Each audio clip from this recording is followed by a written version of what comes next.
All right, welcome everybody. Sorry for the late start. We are doing a Wednesday edition here of the Precision Hoop Show. We got an interesting topic. We're going to get right into it since we're late. This is kind of a topic we've tossed around a little bit, but I think the two guys here are going to do a little bit of a deeper dive.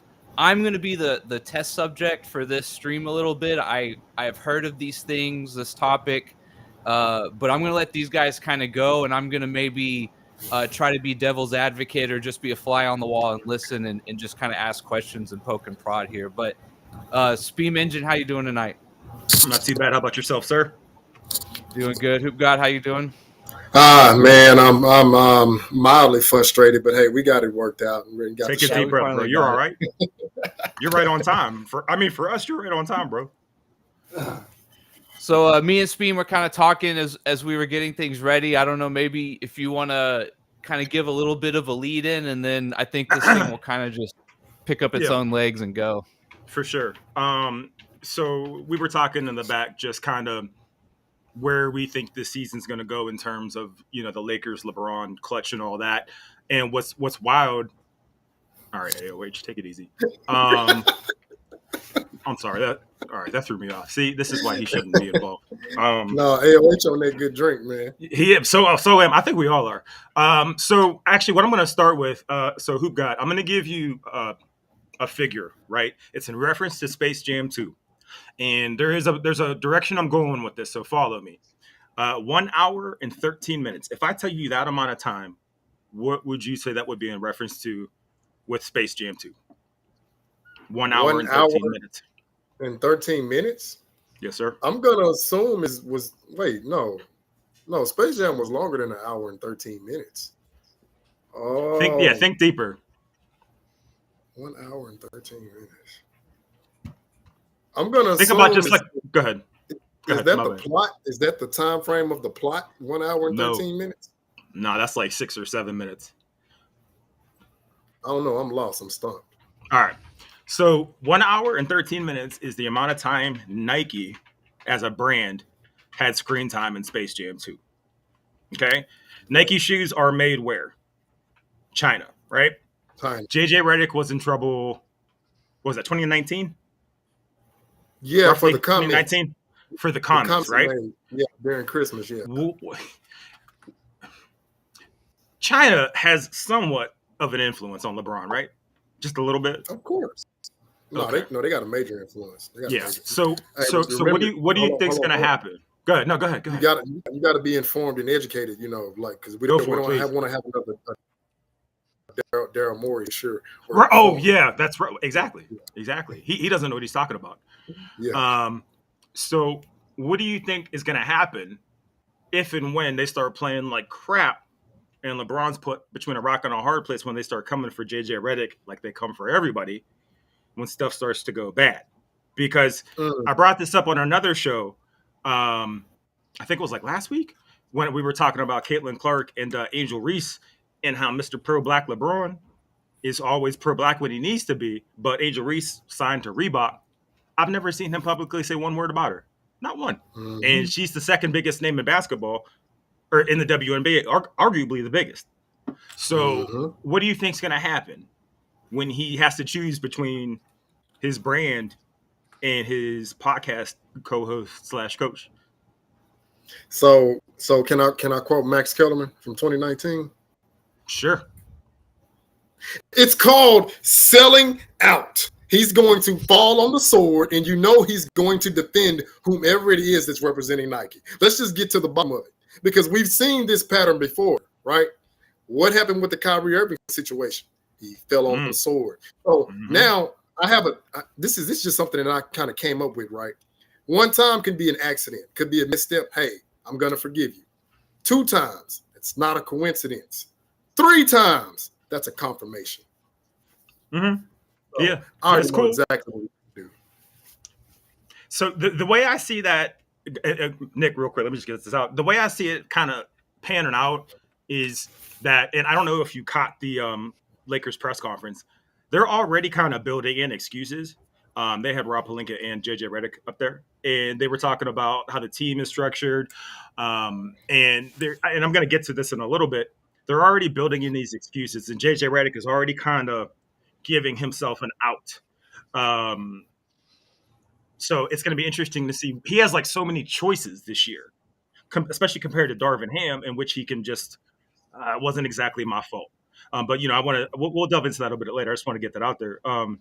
Nick, how do you see that panning? How do you see that like coming out? The whole Lakers drama series this year. Mm-hmm.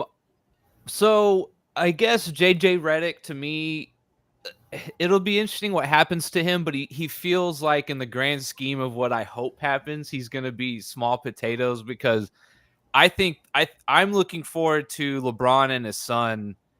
I'm feeling he's going to get some playing time, whether it be garbage minutes or maybe just 5 to 10 minutes here in relief. I don't know. I'm assuming he'll be on the team, right?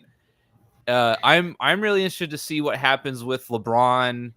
And when you talk about the clutch angle a little bit and things working in the background, I'm very interested to see what the media narrative will be in terms of, again, in our Sunday podcast, I think that it's possible LeBron does some things that are a little unsavory even to the LeBron camp, right? And I think that's kind of where I'm hoping something happens. So that's what I'm thinking. That's kind of my thoughts. The JJ Redick thing, he's easily dispensable, right? That's kind of how I see him. And like you guys are already kind of saying, is that I think he's easily dispensable. So like, I'm kind of wondering what's going to happen between him and his son. That's kind of where I'm focused. But I agree with you on JJ Redick. He'll easily be able to be tossed aside when needed, or an excuse, however you want to see that. I do agree with that. And it'll be interesting because I think LeBron will be hesitant to show any emotion this year at first or at the beginning of games, because JJ Redick is his friend, like you said, his podcast host. He does have his kid now. I just think he's going to be a little more reserved. It's going to be interesting to watch how he walks on eggshells this year. To your point, and again, shout out to AOH and Sports and Fitness. Is it going to be possible for him to be that reserved, right? Because we all know he complains after every single call, and that's before his son is playing. So now you throw his son in. Let's say Bronny James, because I don't want anything bad to happen to the kid. He's a child. Let's say he gets a hard foul. LeBron retaliates. Are they going to give him a flagrant? What happens when they don't give him a flagrant? You know what I mean? It's going to be so difficult to ref that team, especially since they were second in the league in free throw attempts last year. It's gonna like you said earlier in the back. It's gonna be it's either gonna be great or sour for him one way or the other. It's like there's no middle ground. And I think, to your point, it's gonna be a show to watch for sure. But it's not gonna be about basketball. Is the larger thing. It's like, it's gonna be more about just how it's narrated. And I think JJ Redick, I think he has an arrogance to him that he's not as easily dispensable as he is. I don't think he's going to want to go out like that. I think he's built himself up in his head that he's this great coach. And, when the rubber hits the road, it's like, I don't think he's just going to sit there and take it. I think you're going to see open arguments. I think it's going to be chaotic. It's not like Darvin Ham. Darvin Ham just kind of sat there and took it.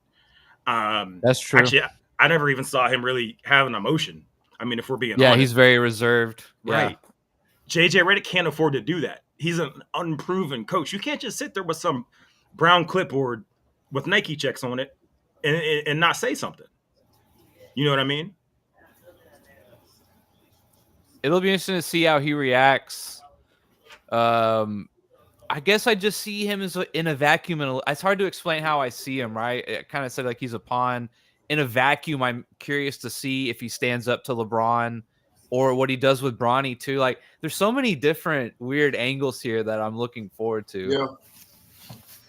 I don't think we've ever seen anything like this, even in a sport at all, let alone basketball. Like even the Warriors or like the Heat, nothing was quite this deep in terms of the relationships that are at hand here and the Yeah, angles. it's nuanced. Oh, guess how much Nike was referenced in the original Space Jam? Wait, you said referenced Yeah, how much screen time? screen time in the first one? I'm gonna go Which everybody called a giant commercial, by the way. I'm gonna go out on a limb and say anywhere from an hour 45 to 2 hours. Way down. I was gonna say way a lot down. of Jordan's screen time was like waist up. His shoes actually weren't in the screen all that much, like Nope. 25 minutes. Way less. Oh, less than that. Damn. 10? 5 minutes. 5 minutes. 5 Oh, minutes. 5. Wait, 5 you're minutes. talking about just the Nike, just like it's Yep. The logo, the paraphernalia. brand. Yep. And that's including the Jordan brand itself. 5 minutes. Yeah. So just his shoes that feature Nike. That's it. Any Nike branding at all, shirts, posters, shoes, all of it. 5 minutes. Oh, okay, versus an hour and 13 minutes. See, I misunderstood. Okay, I misunderstood the question the first time. Okay, you said how Yeah. much screen time did Nike get? Okay. And I was telling him in the back, the NBA as an entity has less screen time than Nike in Space Jam 2. And make that make sense. That's crazy. Where'd y'all think the Lakers are going to end up again this year? At the end? I don't have them making the playoffs. The play in is their ceiling again. Yeah, I don't got have them them making play the in playoffs. ceiling too. Okay, just And curious. the reason being is because the Timberwolves improved their roster, they got better. The Nuggets improved their roster. They got, no matter how much people want to try to downgrade Westbrook, he's gonna bring production to their team. OKC definitely got better. My Bulls gave up Caruso, which I'm not about holding players hostage. I'd rather see Caruso be in a situation where he can compete for a championship. The Sacramento Kings are in contention. John Moran is coming back with the Memphis Grizzlies, and the West is they're getting younger. The West is not getting older; they're getting younger. So, yeah, there'll be a play-in tournament again. It'll be a play-in team. Yeah. I don't have the same faith in John Morant that you do. I think No. Well, wait. Let me clarify. Go ahead. I think Go ahead. bring them back to the playoffs, but I don't think that. I think they're okay. Where do you see the the Grizzlies? Do you see them like middle of the you pack? said Timberwolves. That's right. My fault. I don't know where I got Grizzlies from. Go ahead. My fault. Yeah, no, I'm saying John Morant. Where do you see them Okay. like middle of the pack team? 4 or bottom? 5. That's what I'm thinking. Yeah, somewhere around there, 4 or 5. I'm thinking play in at best. They're Really? kind of their ceiling. Memphis? Yeah, I mean, I have to look at their roster again, but like 1 to 8, I don't really like their team all that much. I guess I'm just being biased towards defense. They got 2 former depoys, so I'm just kind of thinking like, I'm giving them the benefit of the doubt. So maybe Yeah. I actually don't have a lot of faith in Anthony Edwards this year, and this is going out on a limb. I think his Olympic experience, when he started, it's crazy, bro. And I hate, it's a LeBron thing, whatever. It's like a virus or something. I feel like once you start closely interacting with him, you either start saying stupid stuff or you start portraying those traits, and it ends up happening anyways. And how Anthony Edwards kind of operated this summer makes me think that I don't know if I trust him playing against the Lakers. Just like I don't trust Draymond Green playing against the Lakers. Just like I don't trust Zach LaVine playing against the Lakers. I think there's several players that you just can't. I mean, their pockets might be getting lined behind the scenes. You know what I mean? So I don't have that faith. So I see that perspective. Yeah. You think some players hold back against like LeBron per se? Yusuf and Nurkic or are is a clutch incentivized client. to? Yeah, Yusuf Nurkic is a clutch client, and every time LeBron goes to the paint, he just abuses the shit out of him. Excuse my language. Has anyone ever seen a clutch contract? No. Mm-mm. That'd be interesting to see what they have to sign and say from a that's player or a media perspective. You think there's like NDAs involved? I don't know, but I'm wondering if they weasel words in there or some kind of language where it's sort of you can't badmouth our clients or something like that. You know what I mean? Which from a business perspective, like makes sense. Like legally, yes, like we want to keep a good PR, but they could say that and I'm sure behind the scenes, if they say certain things or whatever their angle might be, that these guys you definitely don't talk about or say anything about or call out, etc. Right? Well, so to your point, look at some of the bigger Clutch clients. I've never heard Zach LaVine speak out against LeBron, and he's been on the trading block for like 15 years. Mm-hmm. What's his face? Tristan Thompson thanks LeBron. He writes LeBron a letter, like not an email, like an actual physical letter every day, thanking him for his contract. I don't remember Trey. I don't know. Trae Young's not signed to Clutch anymore, but I can totally see him on the Lakers roster this year. Yeah, he left. Yeah. And there's just like certain players that I'm like, I don't know. I don't. It to me, it's like I know it's old now, right? But it's like it's weird that Draymond Green's the one that gets suspended, and then next year is a business partner. That has to be more than coincidence. I mean, yeah, it could be, but it's like, what are the odds? You know what? I don't know. What gives that? You know what gives that validity?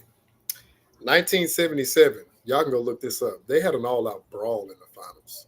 No suspensions. Ralph Sampson. Now him and I think Jerry Seastings. They had a little tussle in the '86 finals. Now he got ejected immediately after that and was able to return in the next game, in which the Rockets won in his ejection. But this is what I'm trying to understand. Draymond Green finished the game when him and LeBron had that tussle. How does he get suspended the following game? How does Rudy Gobert get suspended by his own team before they play the Lakers in a fake fight? Why would you suspend your best defender before you go into the playoffs? Unless there's something off. If I can quote Hamlet, there is something rotten in Denmark. Bruh. It's wild. I did find the Game 5 suspension that never sat right with me. Because when did that happen too? That was like later in the game, right? Yeah, but wait, Nick, is it not the policy just like in the NFL? If a player does something, this a carryover. No, you can finish the game, albeit playoff or Super Bowl, but whatever the suspension is going to carry over to the next season. If you miss one game or two games, but you don't compromise the NBA Finals in that moment. Like, yeah, I guess what I was saying is it seems like if they reviewed it or looked at it at that time, I've always argued that then it's if he didn't get kicked out of the game, like I don't see how you can suspend him the next game, right? And had he done something that warranted getting suspended in the game, right, then he only would have been suspended for like a half and not an entire game. You know what I mean? That's the argument. That's what I'm assuming. Yeah. Sports and fitness kind of took me out out of the game for a second. It's certain things you learn in school and it sticks with you, right? So we were reading Hamlet, and he made the famous quote, "There is something rotten in Denmark." That's one of my favorite quotes. Shout out to Shakespeare. Moving forward, hang on 1 second. What's this bullshit? There we go. Moving forward, I don't know if you guys caught the press conference, but they were talking to Rob Pelinka and JJ Redick, and both of them spoke about consistency and consistent lineups. And I was like, oh my goodness, here we go again. The season hasn't even started yet, and they're talking about, well, they're going to keep the same core that went 23-10 last year.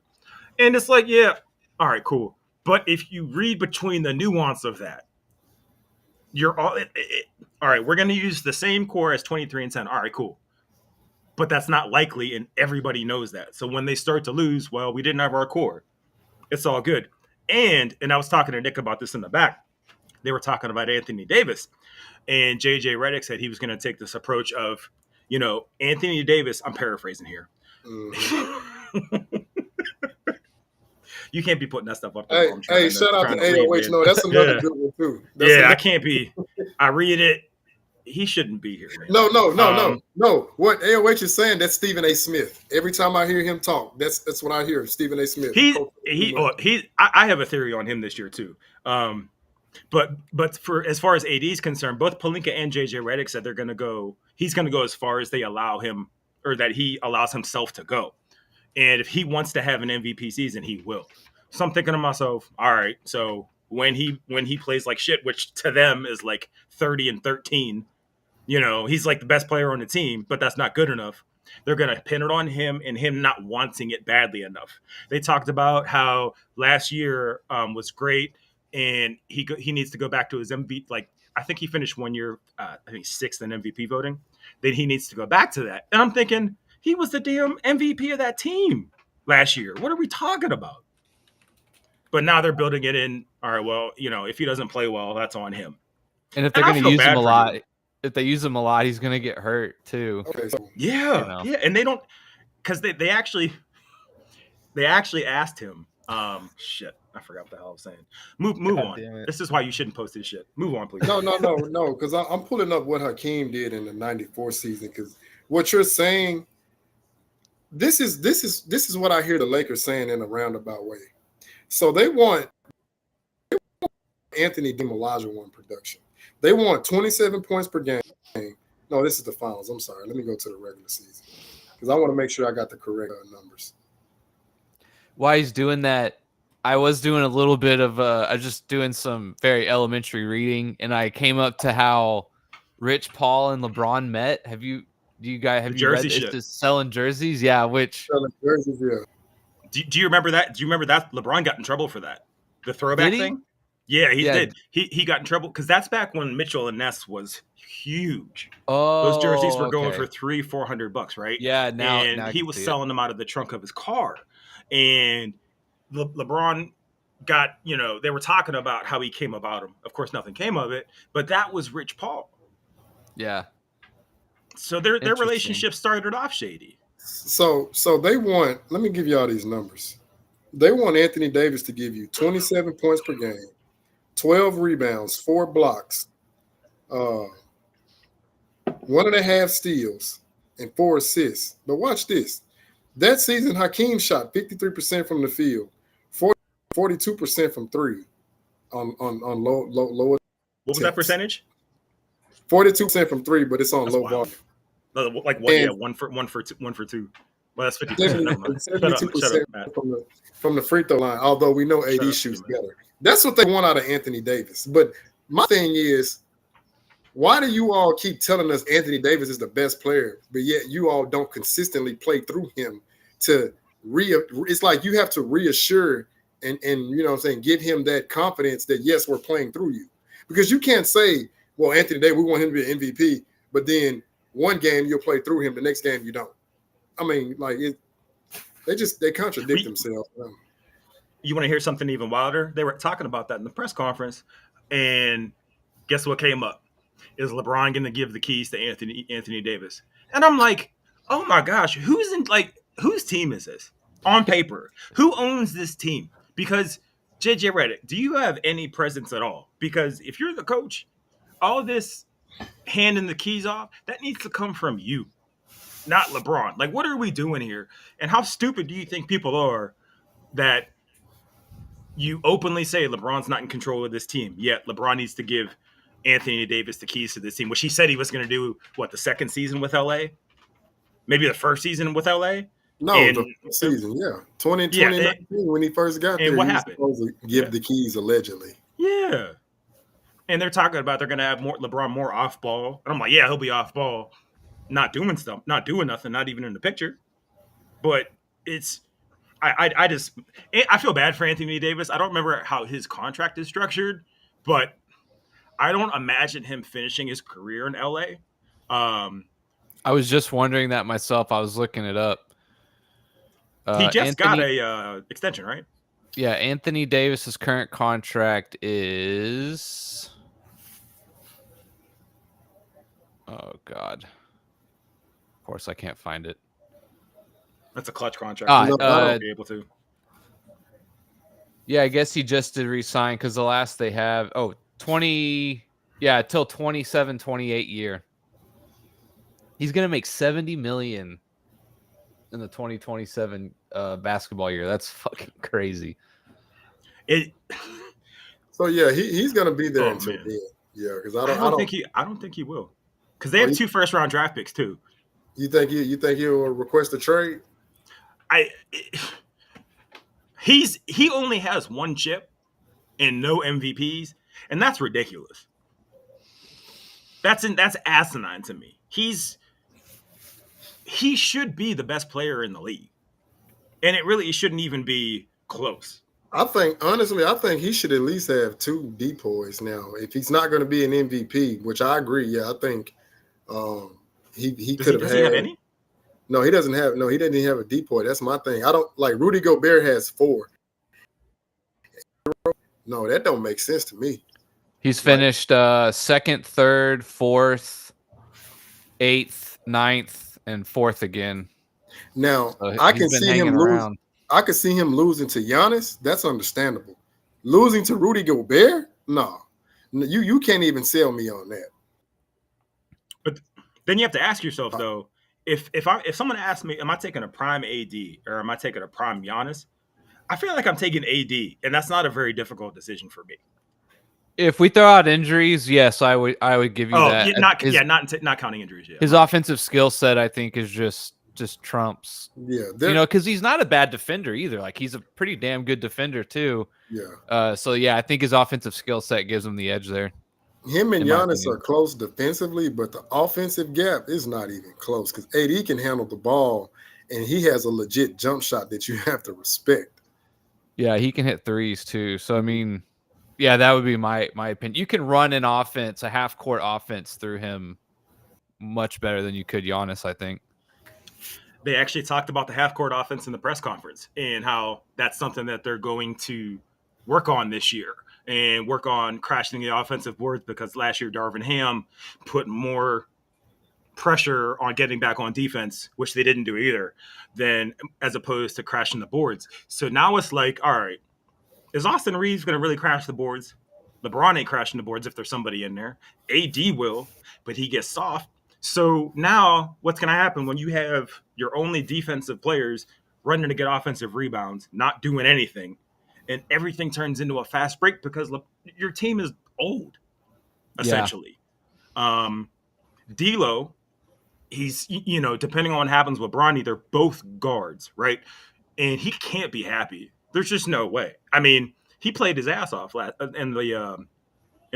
season towards the end, right? Got no credit for it.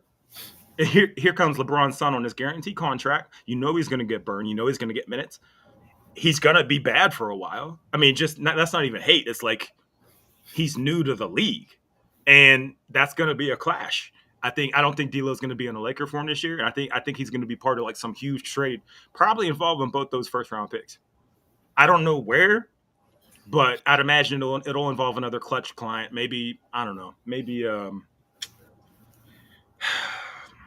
I really think they're going to run a Zach LaVine again this year because he brings them speed but no defense. It depends if they get any kind of whiff or sense of what LeBron wants to do the next year or two, then yeah, I think AD becomes a pretty tempting trade bait. Get something out of him before LeBron leaves, right? But unless you really think after LeBron leaves, you're going to literally insert a new team the next year that can compete, which I think is very unlikely. So, speaking on this current team, I just want to know if y'all think this is a stretch. So, y'all know the offense that the Nuggets run. They Jamal Murray brings the ball down. He gives it to Jokic, top of the key. And then Jamal Murray, he kind of like about 3/4 speed. He kind of like flares down. And then they set the pin down opposite for Michael Porter Jr. And then like right off of that backdoor screen, Aaron Gordon, he's in the dunker spot. So I just want to know, the Lakers could literally run that same offense. D'Lo bring the ball down, give it to AD, high post. LeBron can literally play the Aaron Gordon role, like, if his ego wasn't so enlarged. And then you can either have Rui Hachimura or Austin Reeves coming off a double pin down or a baseline screen, seeing that they are effective at catching and shooting. I'm just trying to figure out, the Lakers really have the same players, the same caliber players to run that style. Seldomly see them do it. Do you know they're starting 5 this year? Wait, you said, yeah, who's the starting 5? D'Lo, Austin Reeves, LeBron, Rui, AD. I mean, that's it right there. But we know who cannot come off the ball because he has no off-ball game. So in a sense, he's stagnating his own offense and holding him back because they could literally have a smooth-flowing offense just like that. I mean, Aaron Gordon literally had a game where he shot 60% from the field, like just killing them in the dunker spot. I'm like, I mean, hey, you guys have same caliber players. You can mimic that and be successful. Yeah, my biggest gripe. My bad. Go ahead. I was just gonna say real quick. I mean, we've talked about it before. My biggest gripe about today's basketball is just how it's so star driven with one guy, ball in his hands. And like I have coached before and instructed, and man, I could talk about shot selection all day, like trying to get the best shot possible. And just that's the one thing that, like, when I watch today's NBA, is kind of hinting on it. Like, they're not running an offense, and you're trying to maybe, out of 60, 70 possessions or whatever, you get 10 easy buckets, right? Because you were just moving around. And instead, it's just everything's trying to go through one, maybe two players. Yeah, but yeah, go ahead. You were going to say about the rebounds? How do you crash the boards with that roster? I mean, Rui, sure. But they don't treat that dude like a basketball player. He really should be he should be the third leading scorer on that team. No. All the buckets that Austin Reeves gets, those are touches that Rui should have. The dude, he's like 6'8", right? He has a 7 foot crazy, like 7 foot something crazy wingspan. He plays. He doesn't take plays. He's an athlete. He can't shoot all like that, but he'll get you buckets. And Austin Reeves, a lot of his points come from free throws. I don't think that's going to be the case this year because he's not going to garner the same respect he had in the bubble. That was the bubble, right? When he was killing, or was that the next year? No, that was next year. He wasn't. Was that the next year? He wasn't there when he won the bubble. But he was getting every call. He was the, again, shout out to AOH. He was the flopper. And it was disgusting to watch. He's not going to get those calls this year. At least I don't think he will. I wouldn't be shocked if I saw him on the trading block. So I'm saying that because, like you said, how they're going to crash the boards. Well, you have a player with the physical capabilities. He just don't have the mindset to do it. So he's detrimental to his own team. Who, AD or you're talking about LeBron? Yeah, like he could literally get, like, crash the boards in that position, blocking out. He just doesn't want to do it. So yeah, and it would actually kind of save him some miles too to have him crash the boards and not constantly leaking out or having to run up and down the court so much if he just focused on the boards. But I don't know. We'll see. Off topic, it's an unglorified thing to do. Yeah, he's very. I do think he gets compensated behind the scenes for being the scapegoat. AD for this team. Yeah, I do. I really like his contract. Here's a Rolex already. Here's a Rolex. Sorry about last year. Here's a movie. Here's a role in a stupid movie. Go be in Space Jam 2, right? Brandon Ingram, Kyle Kuzma, Zach LaVine, and Trae Young, all on the trade block this year. I wouldn't be shocked to see Kyle Kuzma back in a Lakers uniform. I really wouldn't. He's showing what he can do now that he's not with a douchebag. And I think it's going to be one of those things where it's like, oh, snap. We should, he's familiar with this team, with this structure. Let's bring him back in and see what happens. And he's just going to get relegated back into being a jump shooter. And he's going to have to crowd the paint with AD and nothing's going to come of it. But I would not be shocked to see him in a Laker uniform. And I wouldn't be shocked to see Ingram back with the Lakers. Personally, if I was those dudes, I wouldn't even want to come back saying that I got unceremoniously shipped out. So, but hey, yeah, big time. You never know. You never know what this can, convince. So, hey. Yeah.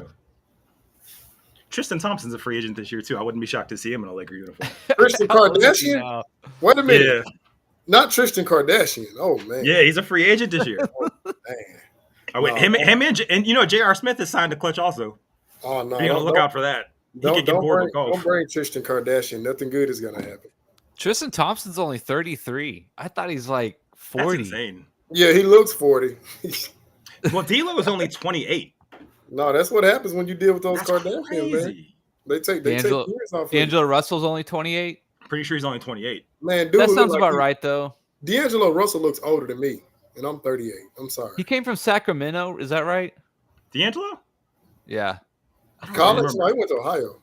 Talking about college or the team? No, he got traded from the or to the No, Lakers. no, he came. No, he came from Minnesota. He was with the Timberwolves. That's right. Yeah, he was. Hey, wait, he was on their team when they made the play in, when they beat the Clippers, and they started celebrating like He they was went on Brooklyn. Yeah, He was on Brooklyn too to start. Okay. yeah. He was on Brooklyn too, but no, that was crazy, man. When they Golden made the State, play in, Minnesota. they were out there celebrating like they done went to the Western Conference Finals or something. You talk about one. What's this? Patrick Beverly was getting all hype. Yes, man, that was hilarious. He officially retired too, right? I thought he went to Bev? China, which is like retiring, I guess. Yeah, I guess so, right? Once you go to China, you probably don't come back, right? Them dudes damn, are man. gods over there, man. Damn, I Yeah. didn't know. Hey, he could have put up 30 points a game. Watch. I don't know if it's still the same, but I know like back in the day, whatever that means. Like if you go play Euro ball, they pay for like your room and your board, your housing, your travel, your car, Damn. all your food, right? I think they pay for all that stuff. I don't know how it is these days, but I'm going to get a little, not political, racial, whatever. I do think that when it's, you know how when teams start to lose, it comes out that like if the coach is white and the players are black, all of a sudden it turns into this like master slave kind of like Phil Jackson comparison. Exactly, right? Yeah. And it goes back to like the whole JJ Redick arrogance thing. Plus, the dude kind of already looks like a Nazi. It's like there's no, unless that team is successful immediately, you're gonna have people from one race or the other immediately going racial with this, especially considering LeBron's history with race baiting and just anything I don't know, man. that becomes a victim. I think LeBron knows. I think LeBron is at least smart enough to know that he cannot bring JJ Redick on and then cop out that hard after like half a season. I think even LeBron knows he can't do that. Like he would get crushed for that. I hope he's that self-aware, right? That he wouldn't go that route with it. I think now, what will other people say? I don't know, but I don't think LeBron will do that. I got to be honest. Yeah, if he has any remote level of self-awareness, no, he knows he can't do that. So this now in his head, does he think that? I don't know. Maybe right? maybe, but no, his PR team, no, they're gonna spin it. Believe me. Don't I say, yo, he needs to go to politics because his PR team. When I tell you they can spin those narratives like a DJ spinning records on a disc jockey, I'm like, oh, yo, you're in the wrong profession. You need to be up there debating Trump and Kamala and all the rest of them. Because I'm like, bro, I've never seen nothing like this. So, and they signed JJ for 4 years, right? Yep. Yeah. So I feel like he's gonna get a lot of leash this first year. Now you're right. If it goes south bad, I don't know what'll happen, right? No one knows, but I don't know. I feel like 4 years, like it'll be the beginning of that second year that if it's gone really bad, that I think maybe they cut bait. But I don't know. We'll see. Nick, yeah. If they go like, I don't know, first part of the season, like let's say they're like 10 and I don't know. Let's say realistically 10 and 15, 10 and 17, losing record but not like out. You don't think JJ Redick should be on the hot seat, having no coaching experience whatsoever? Absolutely 100%. He's on the hot seat, like 1,000%. Like I think there is something to the. What do you guys think about when Nash got hired? Did you think Nash was it's a stupid unfair, but did you think it was unfair though, or do you think it was worth like the risk? Go ahead. No, I was going to ask, had he spent any time as an assistant? Because it's like, if I'm not mistaken, it's like he just got thrust in there and like, hey, you're the coach. Did he? I thought maybe he did do some stuff. I don't know. I thought maybe on the Lakers he did some things, but I could be totally just making that up. Well, the reason I'm saying that is because more often than not, like I'll take Jason Kidd for example. He spent time on the sidelines. Now I know Milwaukee, that was a whole debacle, but we saw what he was doing. Now that he's with the Mavericks, they've gotten to the championship. Sam Cassell, which I'm still just scratching my head, like how come he hasn't gotten a coaching gig yet, seeing that he spent a significant amount on the sidelines. More often than not, when I see the guys spending like Steve Kerr, okay, he spent time, and then ultimately he gets the coaching job with the Warriors and they take off. But it's like, JJ, you haven't sat on the sideline not one time. You were just a commentator. Then you start your own Mind the Blame podcast, and now you're a coach. Like, wait, Mind the what? Blame. That's dope. That's dope. You What? just come up with that? Yeah, I've been saying it for a while. That's what I dope. call Mind the Blame, because that's exactly what they're doing. So Nash did do, it looks like 2 or 3 years of consulting with the Warriors, and his first year was the year they won 73 games. And then he was with them for another year or two, which they won a championship. Okay. And then from there he went to the Brooklyn Nets. I mean, again, consulting is not, but at least I guess it's something, right? Consulting's like the word that you can say if you're doing anything that could be shady. To be fair, Nash is an MVP, a top 75, first ballot Hall of Famer. JJ's none of those. So true. It's just like, okay, we know how you really got that position. You're not going to come out and say it, but we know how you got it. Here's a question.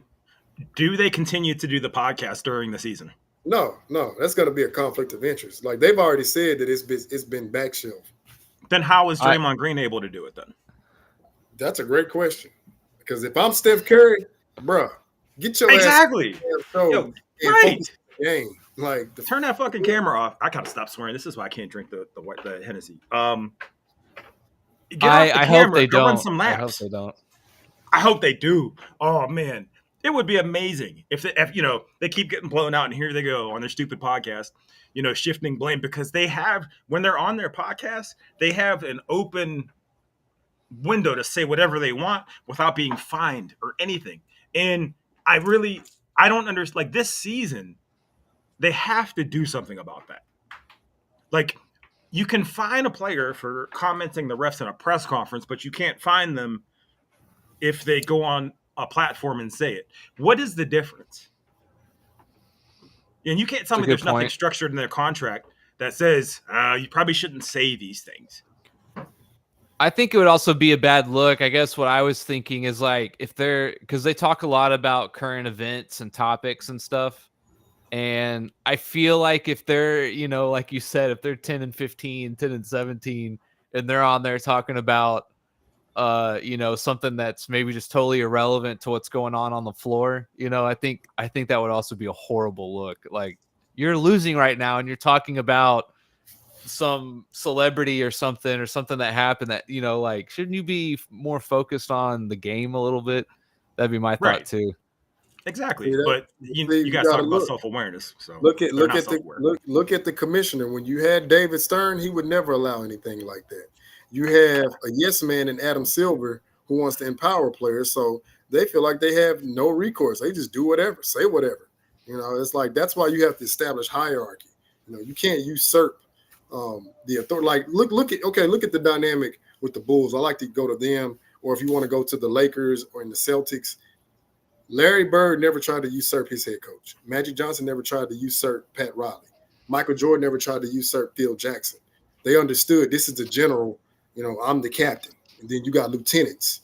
No, this modern age now, they don't see it like that. The players literally think they're on par with Adam Silver, and that's his fault because he should have established a hierarchy. No, I'm the commissioner.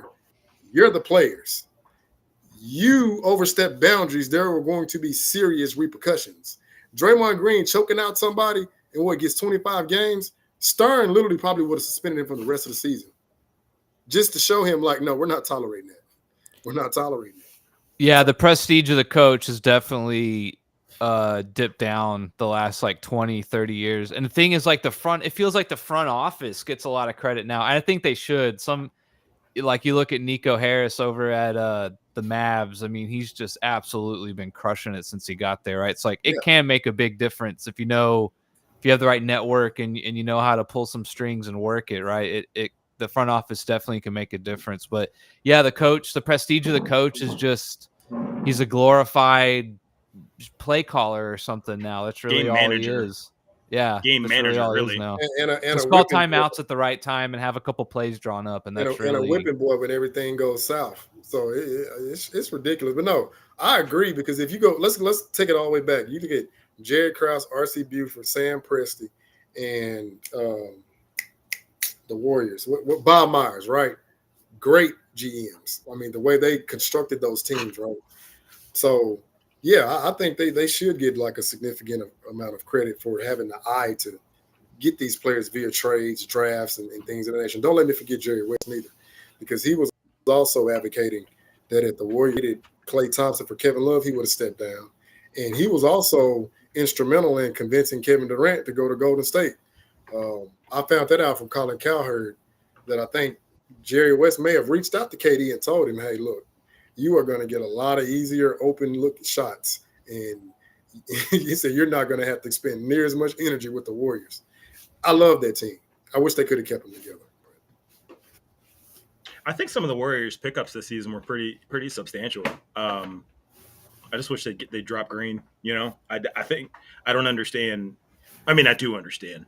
I mean, but you see a cancer, you got to cut it out. Like, he wants to play with LeBron so bad on the court and off the court. But, bro, just go. Like, damn, just leave. Just pack your bags and go. LeBron knows that he wouldn't add anything to that team, though. Exactly. That's the difference. Exactly. Yeah. A young Draymond, I can see at least some kind of argument there for what he just being all around the court. But an older Draymond, I don't think it's worth the hassle, man. It's just not worth it.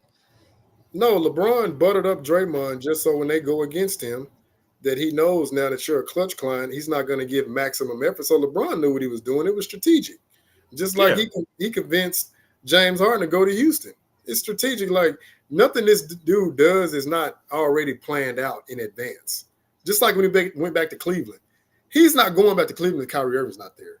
Okay? No. Kyrie Irving's definitely not. Oh, wait a minute. Or Kevin Love. Get a younger super team. Boom, I'm gone. I'm going to jump ship. So, you know what's wild about that whole thing? The way it was spun was, I'm coming home. What? No, bro. Why didn't you come home when they sucked? What up, O? Right. Why you didn't come back when they were trash? Right. Yeah. You know what I mean? I always felt bad for Kyrie for that whole narrative. I really feel he and man, like even in the finals, man, I thought his defense on Curry was the difference. I made a video on that too. I always felt bad for Kyrie, man. I really felt like LeBron stole his thunder for what he had going there in Cleveland.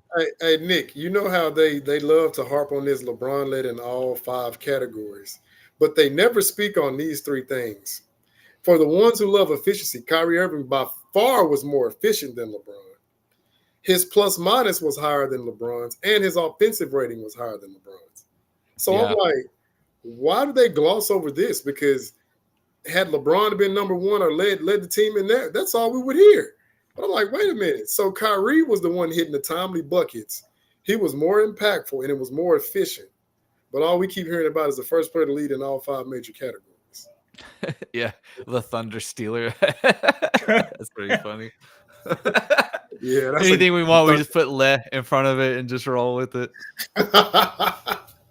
Also, shout out to Hey, shout out to my guy Omar, man, because he be cooking them on TikTok. Yo, Omar, he'll make a post, and I'll come back 2 hours later, like he'll have like 200 comments. Like 60% of LeBron fans just in there crying and begging. I'm looking at the NBA. Oh, I didn't even know it was called the stupid NBA Cup groupings for this upcoming season. What's it called? The NBA Cup. Oh, like what is that? The pup. The whatever that bullshit that they won last season. And the in-season tournament. Yeah. The pup cup. That's what they're calling it now, huh? I actually kind of like the in-season tournament. I think that has a better ring to it. Yeah, well, either way, I'm really curious to see what happens because it was given all this fame and fortune last season, and what happens like if the Hawks win it this year? How's it going to be portrayed? Are they going to say Trae Young's, the best player in the league if he wins the in-season tournament MVP? You know what I mean? I'm really curious to see how that's spun. I think, and going back to the media, speaking of spinning things, I think Stephen A. Smith is going to lose his mind on set on camera this year. I think he took such a beating with all that Caitlin Clark WNBA stuff that I think he's had it. I think he's overworked, and ESPN is going 24/7 to push something that he has to swallow all the time. And when it comes to somebody like him, who's very pro-black when it's convenient, when JJ Redick's name starts to come up, they're going to start to question his blackness, just like they did with Max Kellerman.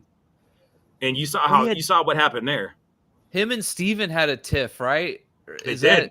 Yeah. That's why. Oh, that's going to be interesting too. He essentially got fired. I saw a really good bit on Stephen A. the other day about how he like you kind of say like you could tell he wants to talk about other stuff so much. Yeah, but, like he's got to stay on like the 2 or 3 topics, football, WNBA, and then whatever else might be sprinkled in. Cowboys. Yeah, he had that funny bit where he's like, "Who's your starting 5 from Pokemon?" You know what I mean? He's doing all this. He's doing all this stuff, and it's like you could tell so bad he just wants to do other bits, but he can't. And relatively speaking, he's underpaid because the dude probably works for 24/7. What he means to ESPN. You can make that argument 100%. You could probably make that argument. Yeah, and I'm telling you, this season, it's gonna. I just feel like something's gonna come to a head this season because the younger players are rising in terms of skill, and like the old guard isn't respected. This generation of players don't respect, which is fine with me because who gives it, cares. They don't respect the top tier players in this league, and something's like it's gonna get bad.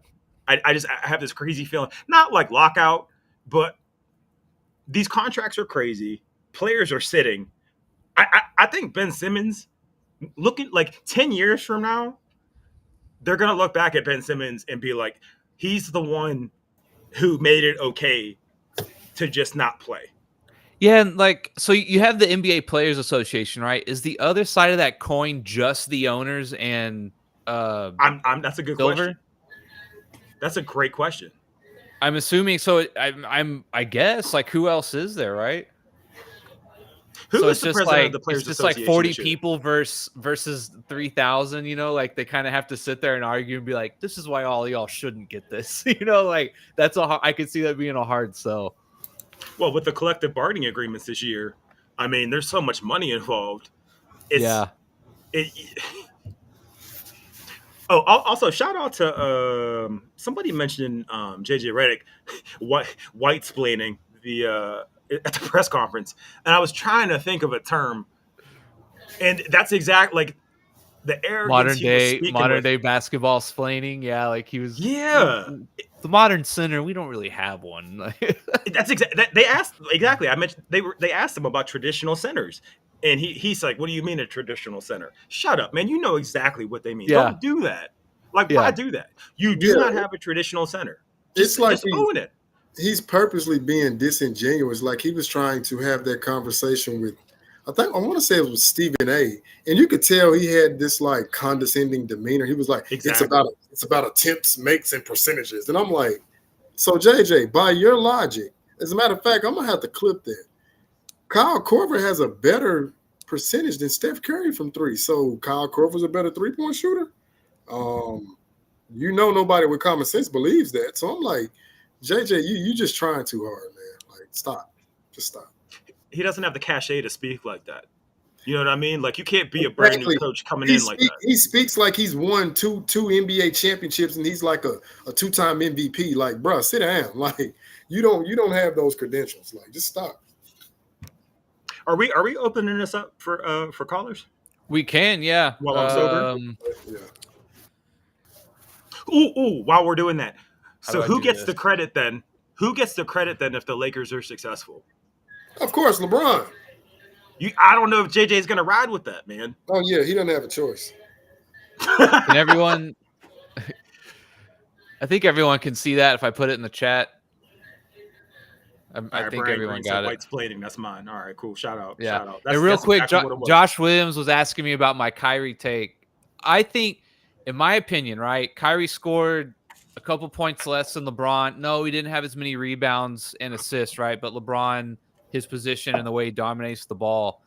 In my opinion, Kyrie's defense on Steph Curry in that finals, if you Yep. go and look at Steph Curry's numbers, Yep. Kyrie Irving's defense on Curry, I think, was the difference in maybe 3 or 4 games, which is how many you need to win a best of 7, right? And he hit the big shot in game 6.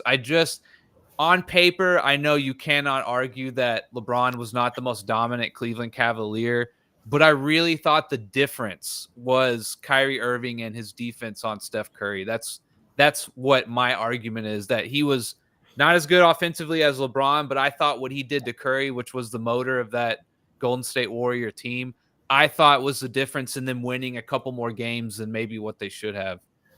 So I agree.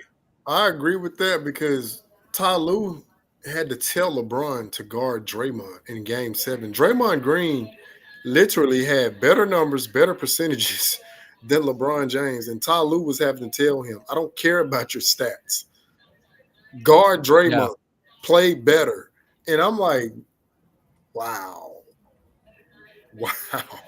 Yeah, there's a couple games like Curry has like 9 points, 14 points, 15 points. Like that's all the difference in trying to slow that offense down, They blamed a lot of it on Curry. They said he didn't step with. That's when that's when people started talking about how he doesn't play well when it matters. And you're right. Yeah. That was Kyrie, and Kevin Love got no credit for locking Curry up at the end. Oh, that's a big man.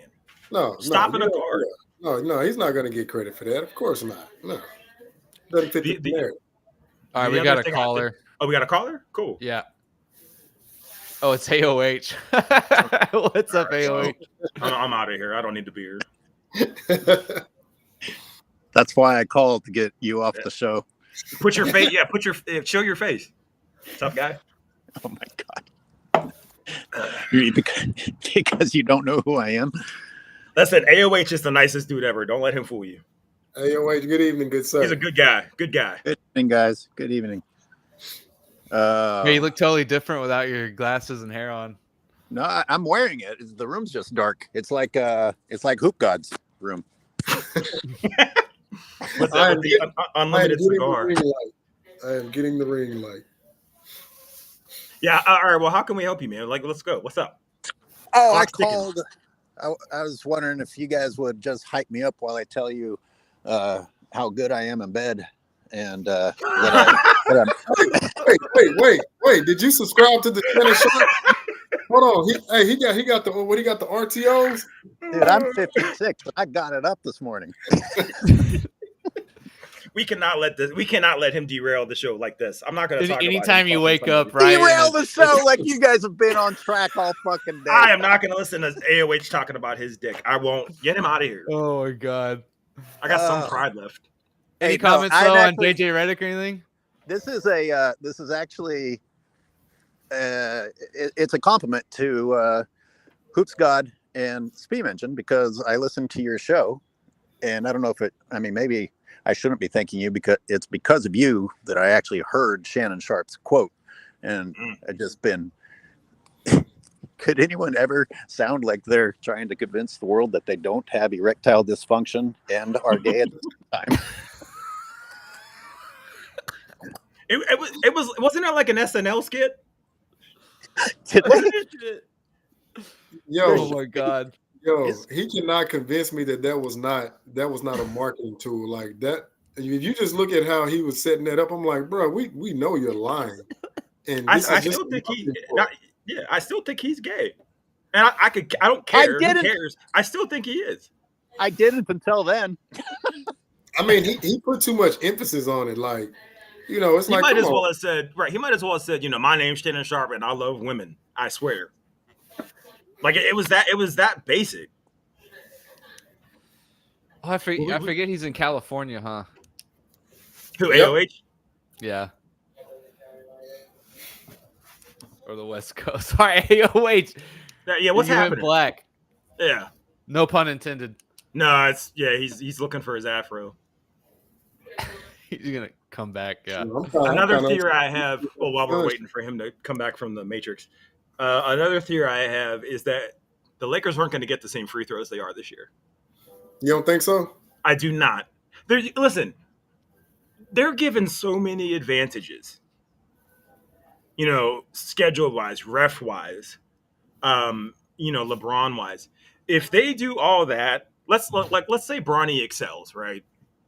Bless his heart, and they're winning, and they're still maybe second or third in free throw attempts with no real traditional big men, and that came from JJ Redick. You got to know the fix is in. You know what I mean? Like, they're not going to be in the paint, and that's where the majority of fouls take place. So there's just no way. The people have started to pick up on it. So I can see that. Like they don't want to compromise themselves like that. Like they were still second in the league last year, and then they start to turn away. Hey. So, and so many of their buckets came from the free throw line, right? So how are you going to make that up? All right, you're going to see flopping, which they need to start calling that. I don't know why you institute a rule. And I don't know how many fines were assessed last year, but it couldn't have been more than 10. Yeah, that's like total for the season. So I don't know, man. Play in tournament, sure. I don't even see him making the playoffs, and it's going to be an absolute circus. The Lakers were second in free throw attempts last year. Mm-hmm. Yeah. I'd actually be curious who led the team in free throws last year, AD or LeBron? I saw AD average the most. I'm not sure if it says how many. LeBron is number 16. AD was number 9. And AD played more games, so I'm going to assume AD led the Lakers in free throw attempts. That's wild. Yeah, that's going to be a big difference this year. Oh yeah, shout out to I'm just saying, bro. Yeah, it wasn't subtle. They're doing it in front of our faces. Like that's the insulting thing. Is they used to lie about it, but now it's just like, all right. They used to lie to us, right? And what's wild is over the summer it was like, man, they're not going to be gutsy enough to hire JJ Redick. They have to be more self-aware than that. Oh, look at that, they hired JJ Redick. There's no way they can draft Bronny, right? They got to be more self-aware than that. They draft Bronny. Hey, Nick. Yes. Was it you who said that LeBron won't let JJ take the blame because it'll make him look bad? No, I meant specifically the race, like making it a race thing specifically. I don't think LeBron would be dumb enough to like bring him in and then be like, oh, this fucking white boy or whatever. Like, I don't think he would do that. Would he let him take the fall? 100%. But I just don't think he'd be that egregious with the racial angle. Okay. I mean, he might surprise me and just completely go Terminator mode on him, I guess. But I don't think he'll do that angle. I think he just would let the media kind of eat him up and not say anything. Well, he said that he stayed out of the coaching selection process. So I guess he can actually say that, oh, well, JJ wasn't my fault. Yeah, I don't believe that for a second. No. Just like Russell Westbrook wasn't his fault. Right. Right. But again, it's laughable because these are your choices. It's obvious. And I don't think it'll ever come from him. It'll come from somebody that represents, like, it'll be from like a Clutch client. Like, it'll be, it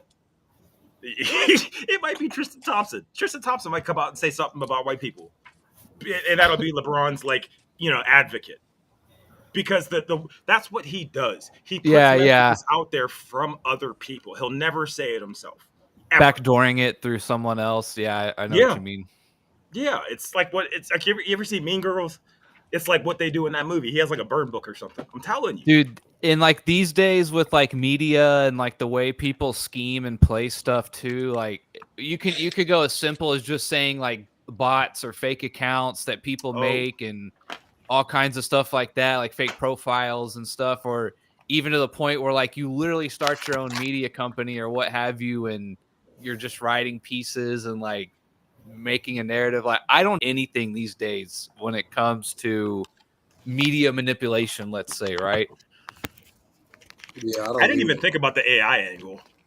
That's scary. He doesn't Dude, even have to do shit.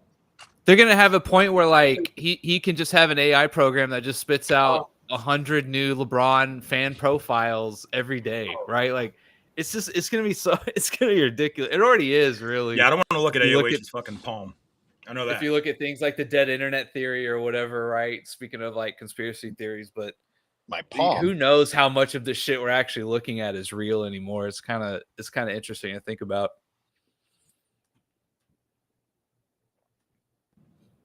AOH dropped out. He dropped out.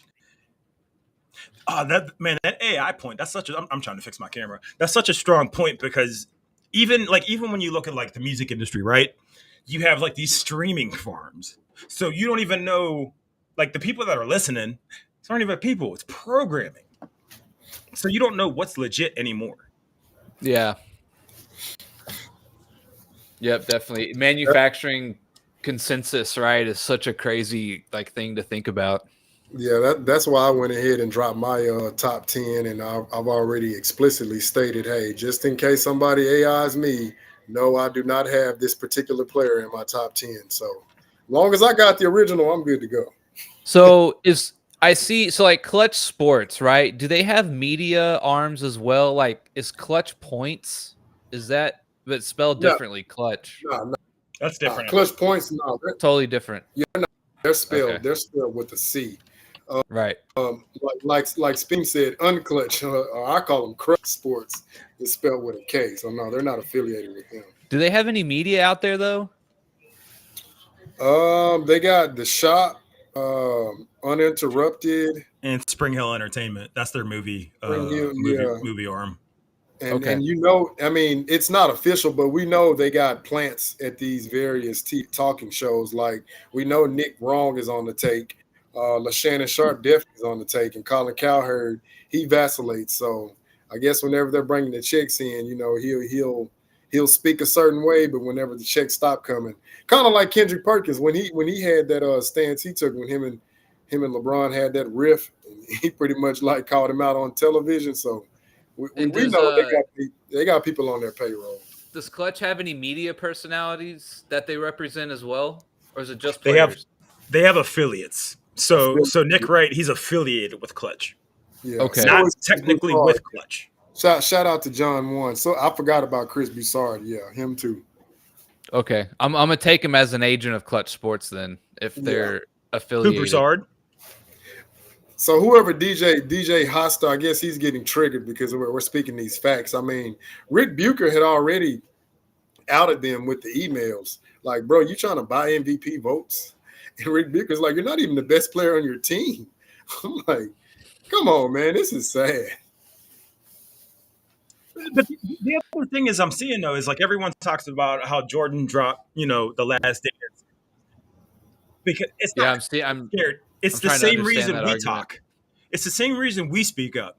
If you see something that's being forcefully pushed down people's throats, which I guess some of y'all might enjoy, there has to be a counter to that. But for some reason, when the counter is presented, well, now that person is scared, or now that person feels attacked. It's called countering. It's called, debating. It's called having an opposition.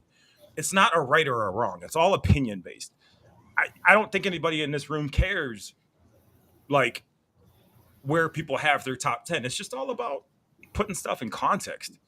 Like, if we weren't so inundated with this Clutch and LeBron nonsense, nobody would even feel the need to say anything. But, it's content. It's something that we have passion about. It's something we speak on. But for some reason, what it's involving Jordan is hate. It's, we're old heads. We got to get all these words out before we fall asleep at 6 o'clock in the afternoon. It's terrible. AOH, you're back. Yeah, he's back. I'm sorry. I was having sex and I dropped my phone and it called you guys. you gotta get him out of here, man. It just magically called you guys. Does he do this to your show every week? Does he call in like this? I'm the best No. part of the show right now. He's drunk. I think he might be drunk. I'm guessing he's drunk. Might be. Okay. I'm just sitting in the background waiting to drop smart remarks. Hey, I was actually having a little debate with myself this morning, you guys, on the topic of your show. You know how everybody, just like you were talking about, everything is about talking shit about the past generations, and everybody's coming forward and revealing, and so said this. All right, so, and I started rethinking my stance about whether or not that's going to happen to LeBron because he controls so much media. But if that's like what the thing is, just complaining about everyone else once you're out of the league, how much of a battle is it going to be between LeBron's media keeping people from doing that and people being like, well, fuck, we're all being rewarded for talking trash. I might as well tell everyone what it was like, what my clutch contract really did say. Oh wow, that's interesting. Yeah, if it'll come out years later what they signed up for, I would. Like I said, I would love to see a contract. I'm sure it's got some interesting wording in there. I can't. Are other imagine contracts that would be in available? writing. Are other players' contracts openly just available to read? I never actually thought about that. Like how they're structured. Is that publicly available? You can see their prices. You can see what they get per year, but not the wording. No. Yeah, and I'm Oh, sure that's any ones interesting. that have leaked or like that the wording is in there, I'm sure it's nothing like what Clutch. Although you never know. I guess if some guy represents 10 popular athletes, he doesn't want them infighting and stuff, right? That's bad business. It's just kind of bad business on a face value. I just think Clutch, like as an entity, is bad for business because they base so much of their practices on you know, overcoming deficits and racial barriers. And it's like it's at this point it's not genuine. Because once you become so rich, the only color that matters is green. So I'm not sitting here I don't want to hear about your difficulties or how you used to sell crack or how you used to sell stuff out your car. That was a lifetime ago. So I don't know if using it as a victim. I don't know if you remember this, but I think it was in the bubble. And you know, they were doing the whole kneeling and stuff. And apparently like LeBron had come to talk to either one of the teams or like a young group of guys. And like, apparently there were rumors that like they didn't really receive it very well, that like LeBron was telling them like, you have to care about this. This is a big deal. This is how we do it. And apparently I should have to go back and find it, but apparently like there was some rumors that really rubbed the guys the wrong way. Like, we're just here to play ball, man. Like, we're just here to play ball. We are all literally trying to get on an NBA team kind of thing. And he's over there kind of preaching to them about his political inclinations. Right. And I do remember that story floating around though. There was a to your point, there was another story about how when they were in the bubble, they had like this big meeting and everybody supposedly, you know, they were like, we got to go, blah, blah, blah. Either way, LeBron was made out to be like this. No, you got to stand up for what's right. And, you know, we got to do X, might have Y, been and something Z. along those lines. Yeah. Right. And I'm like, just like any other story. And AOH, you bring up this all the time. I never heard it. I never heard anybody confirm it. I never heard a recording. It's always somebody said so and so. You never see it actually take place. And then the bubble in itself, I get frustrated just because like it was portrayed as this big fight for equality and let's give out this message and blah, blah, blah. And I don't know if you're familiar with the idea of manufactured consent, but it's like, all right, you guys can put messages on your jerseys, but they have to be these messages that were pre-approved by us. Right. And everyone's like, oh, they're so empowered and they're so powerful and blah, blah. And I'm like, you guys are morons. And if you don't do it, you're completely ostracized. Like, you'll be completely thrown under the bus. There were a couple players that were like, they're out of here because they didn't want to do that. And then, you know, the next season, I had PTSD from the bubble and blah, blah, blah. Again, it's like, it doesn't even seem real. Yeah. Like, and one thing as I am getting a little older, like I never want to be that guy who's just like strangling, the culture to death because I don't want to move on and give it up to the kids, right? I really feel like LeBron is doing that right now. And I think you kind of mentioned that earlier. Like, I'm sure there's a lot of guys who are kind of tired of this. Like, LeBron's hanging around. He's got an absolute chokehold on the NBA, and it's kind of like their time. The next generation is here, but it's not their league yet, right? And it feels like even when he's gone, he's going to be around, right, in the background or what have you. And it's like he's not creating the game to pass down, it feels like, if that makes sense. He says he loves the game, but it seems like all his moves are for himself. And I don't know the ins and outs of ownership, but in the NFL, in order to own a team, don't the other owners have to agree for you to own a team? Yeah, essentially, yes, I believe so. They kept like Mark Cuban out of the MLB because they thought he would be bad. I think something like that. They do it a lot. So if it's we'll have to look this up. I can't imagine the rest of the NBA just accepting LeBron owning a team with open arms. Like, so when he retires, that's probably going to be the first thing he does. It's probably going to be a team in Vegas. And if anything, his presence is probably going to be elevated. Because at that point, you'll probably have Bronny and his other son in the league, because his other son's pretty good. And now you're going to have LeBron in a position of, even more authority.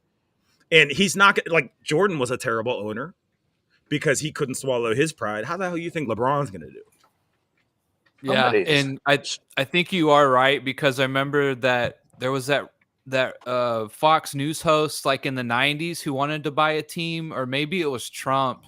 It was Trump, or there's some guy they thought about buying the Bills or something like that. And essentially, I think it was the radio host who wanted to do it. I can't remember his name. He's like one of the 2 or 3 most popular ever. But essentially, yeah, they told him, no, we don't want you owning the Bills.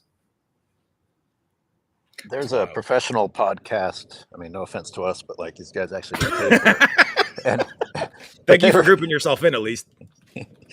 They were talking about this very subject and talking about whether or not they would have the power to shun LeBron James. And they made a pretty, I'm sorry that I can't remember the details. It was this summer, but they're like, LeBron actually has the ability to get in whether they like him or not. Interesting. And he'll probably do something stupid, like try to name him like the Las Vegas LeBrons or something stupid, because he's that, he's that ignorant of a person. I'm sure somewhere in the small print it probably says you have to have a legitimate reason to like not want someone in or out. I'm sure they have some kind of written rules somewhere, right, for the ownership. So you have to have a good reason other than you just don't like someone. That's a good enough reason, damn it. You would think so. It's a small club. You would think like, hey man, we should have the right to say we just don't want this guy, right? You would think so. It's a small group and we ain't in it. You think they would be able to decide what they wanted. The other problem is, go ahead, my fault. They may have been doing a race angle, like it was the Good Boys Club, and we're like, nah, that's exactly what I was thinking. That's exactly what I was thinking. Is that'll be his angle for trying to own a team? Is he's trying to go against the Good Old Boys Club, which I like. Yeah, sure, that's a great thing to do, but it's not, to me, that's not genuine coming from him, coming from a person who's conveniently played the race angle the majority of his career. I'll bring this up every time. There was no police report filed when they said they wrote that stuff on his door. There was no photo. There was no evidence. Nothing. And you'd think if something like that took place, right? It's just like the Angel Reese stuff, all this harassment and death threats and all that stuff. Do you think if that took place and you're worth that much money, there would be documented evidence? There never is, because it's race baiting. It's what sells now. It's a billionaire playing a victim, which is sickening, and it's ultimately how he's going to be successful. But people can't read into that nuance. They look at the numbers. They look at Jay-Z's a part owner, right? The Nets, but it's like 3% or something like that. It's like really small, right? So that'll be the angle, I'm sure, and it'll be a circus. But I'm here for it. We'll see. I'm waiting for the steroid stuff to come out. It'll eventually leak after he retires. Yeah, I think he did something. There's no question. But to be honest, I think a lot more guys than we think probably do something. You know, if we're counting like EPOs, which are just good for stamina, right? You don't get bulky and stuff on them. There's all kinds of stuff out there. I think once you start making the millions and the risk reward, I think a lot of guys take stuff. And the tests aren't really that hard to get around if you know what you're doing. I don't think they even test. They don't, and they give you like tons of heads up. They give you like a month or two heads up, I think. The other issue is what's the black dude, right wing guy? Like nobody can stand him. They just call him fat. He's a big LeBron hater. Scap did a show with him. Well, I can see him in my head. Shoot, what is his name? Anyways, the problem is he's one of the biggest anti-LeBron voices, but it's really easy to say you dislike him. It's really easy to call him, you know, an Uncle Tom or a coon or whatever. But a lot of what he says has merit, but it's coming from him. So it's like right message, wrong messenger, right? And that's probably going to be the biggest voice now that he has an independent platform. So there's no real, I don't know. I don't want to be dramatic, but it's like this basketball war, you know?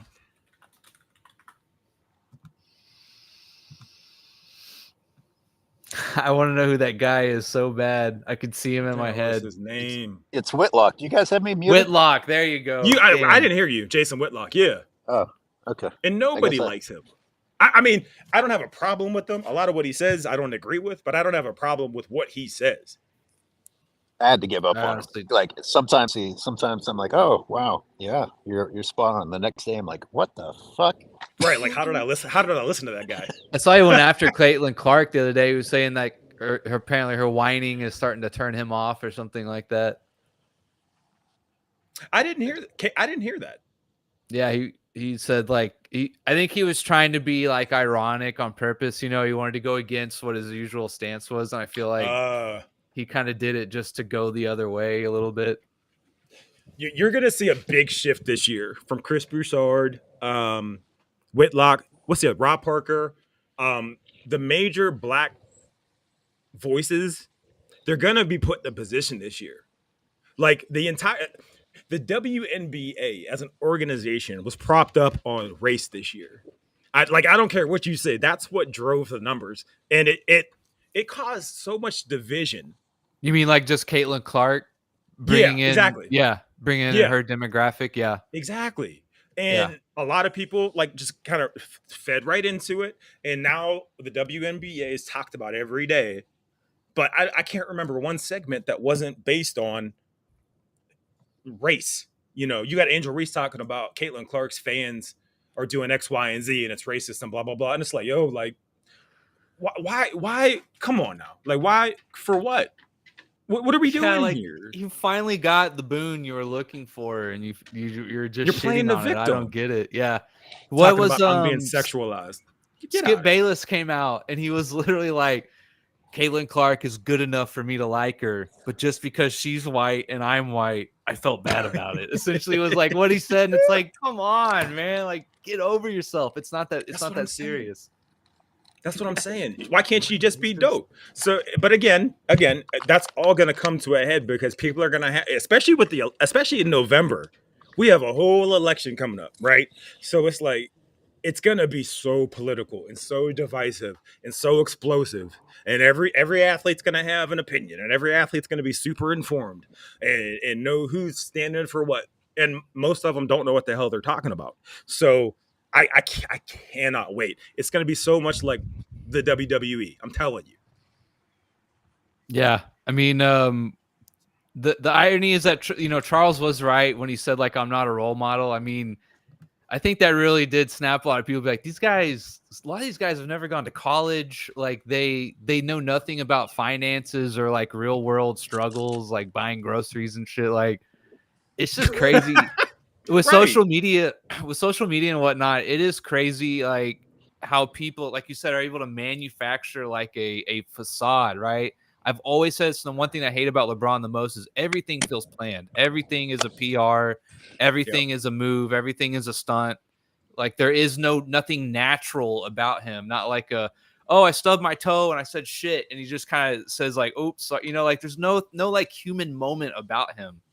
I hate The that. most embarrassing moment, and now I am gonna sound like a hater, but the most embarrassing moment from him to me is when he was giving his salute to Kobe, and he says, I got this thing, I was gonna read it, but now I'm gonna go off the top of my head, blah blah blah, and I'm like, oh my gosh, like what are we doing? And His everyone's like, PR oh, he's team's such like, a genius. No, read the note we wrote for Right. you. Please read the this. note we Right. wrote. And you know, I spent all night writing that. it's probably like pictures, right? Because you can't read, so it's like Pictures. yeah, it's probably just pictures that Nike checks. So it's planned. Why do that? You know what I mean? It's like, so I work in the nonprofit. He did that on purpose. Yeah, that was his Clearly. speech. Yeah. Yes. Yeah. I work in the nonprofit sector, and there's families that we work with, and everyone, as a sneakerhead, like there's basketball players that need sneakers. I'm just gonna give them to them. I don't call like a press conference. I don't call my CEO and be like, oh, by the way, I'm giving this young lady these shoes because she needs them. Yo, she lives up the street. I don't need these anymore. I'm just gonna go give them to her. It doesn't have to, like, if you're doing a good thing, if you're doing a right thing, it doesn't need to be lambasted across the world. And everything that he does is exactly that. And I'll always bring up Dikembe Mutombo. Dude saved like a continent, essentially. And nobody talks about him. Yeah, he's like one of the best ambassadors the game's ever had. Yeah. Ever had. The dude's building infrastructures in Africa, not failing schools. And nobody talks about him. Yeah, it's like even when LeBron tries to do good things, like even with his son sometimes, and like the schools he makes, it still just feels fake. It feels empty, and like I hope it's doing some good. Like, don't get me wrong, sure, but it still feels like I'm doing this because this is for my legacy, kind of thing. Which I'm not going to complain about that stuff too much, right? Money in the community is money in the community. It's really hard to like hate someone for that, but the spirit of it still feels kind of fake.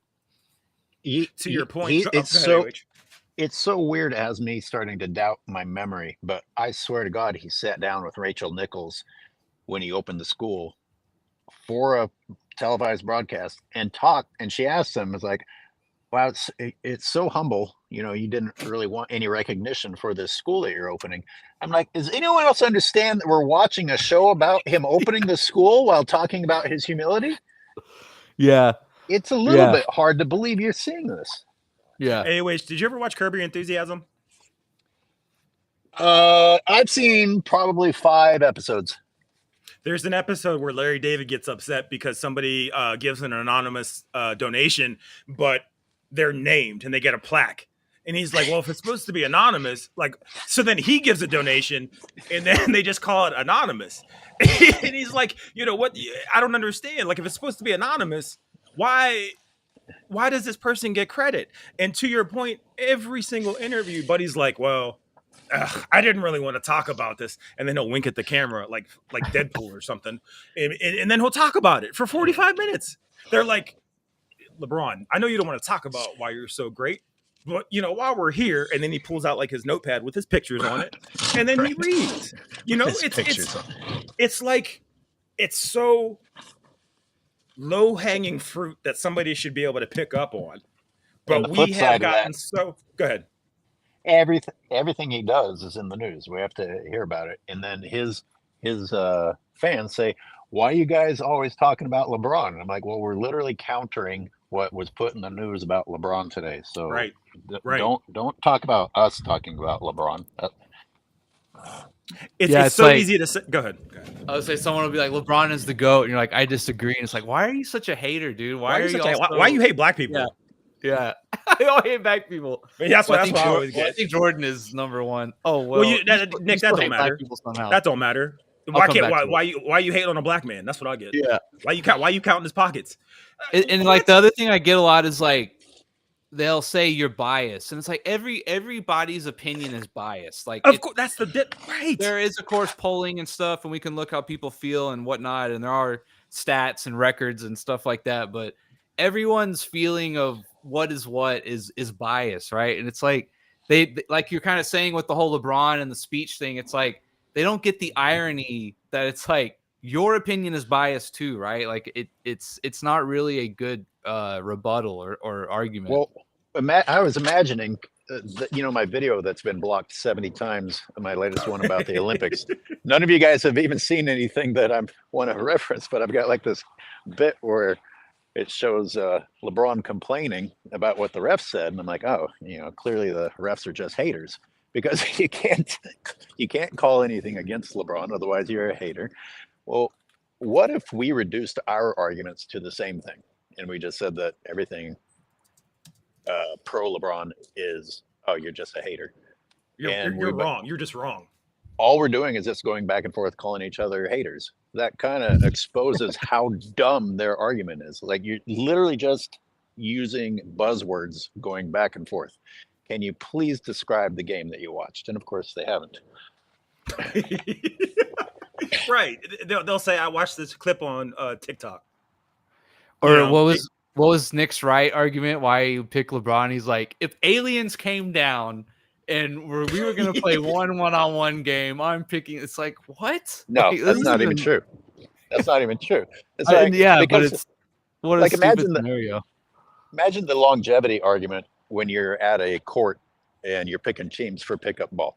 This guy wins 9 out of 10 times that he plays, but this guy has been winning a lot in general over 30 years. Who are you going to pick? You're going to pick the guy that wins 9 out of 10 times, right? Not the guy who's been kind of winning for a very long time. Yeah, kind of winning, exactly. Right? Not even really winning. If you put a microscope on it, which people don't like to do, and that's one of the more frustrating parts. And I know we're gonna wrap this up, but speaking about that victim mentality, also in that press conference, JJ Redick was talking about how difficult it was for his family to make this move and how sudden it was.